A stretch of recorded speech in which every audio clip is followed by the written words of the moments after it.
Place à la chronique culture de votre grande édition. Demet Korkmaz s'apprête à nous rejoindre. On commence ce soir en musique avec MHD. Il enflamme les réseaux sociaux avec un style très bien à lui. Marseille, Bordeaux, Lille, Strasbourg, Nantes, Paris, Mali. Faut que les jalousies m'envoient vu. À 11h, je vis ça à Bamba. Gâté, appétit, on se part de l'amour là du Brésil. Imbécile, je pars loin d'ici. J'oublie les galères et les suicides. Gâté, appétit, gâté, appétit, appétit. Gâté, appétit. Tout ça n'est qu'éphémère, pas les couilles si je te plais pas. Me mépriser mes gars, faut me playback. Ça me fait bizarre quand je vois les gens danser sur la moula. Ouais, j'étais bête, mais qu'est-ce qui se passe? J'ai pris du galon depuis la partie 1. Oh, j'ai pas quitté le texte, la rue, la vraie. Bonsoir Demet, Bonsoir, c'est de l'afro-trap, le style, le genre musical que revendique cet artiste. MHD, c'est quoi l'afro-trap? Alors l'afro-trap, c'est une version, une mutation du hip-hop avec des mélanges afro, avec évidemment le côté festif en plus, on l'a vu sur ce clip. MHD s'appelle en réalité Mohamed Silla, c'est un Parisien du 19e arrondissement, il n'a que 21 ans et une grosse dose d'ambition.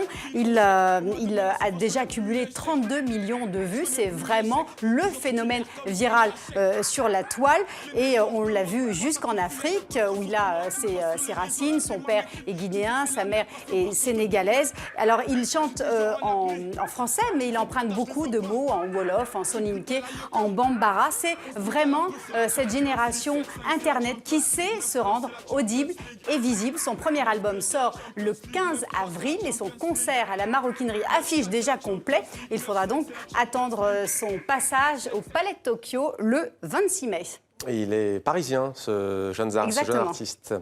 Vous allez maintenant nous parler Demet, d'un Oedipe un peu particulier, très particulier même.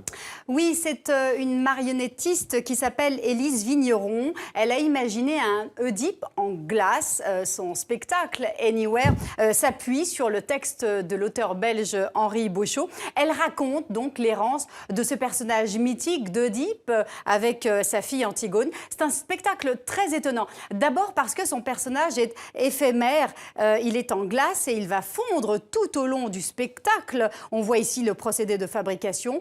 Chaque partie du corps est moulée puis reconstituée avec des fils à la manière d'une marionnette classique. Plus étonnant encore, ce personnage de glace fait naître en nous des émotions comme si c'était un être fait de chair et de sang. Et là, c'est vraiment très déroutant. Je vous laisse regarder ce spectacle d'Élise Vigneron, Anywhere.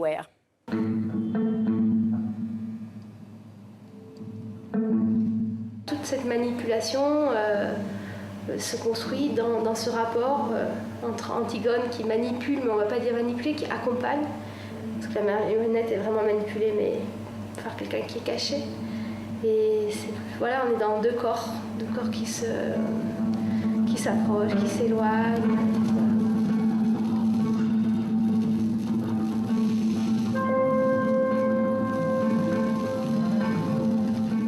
L'idée que ce soit la glace, le froid, cassant, l'exilé, le blessé, et comment on va vers un être lumineux, transparent, à la fin, qui disparaît dans la brume.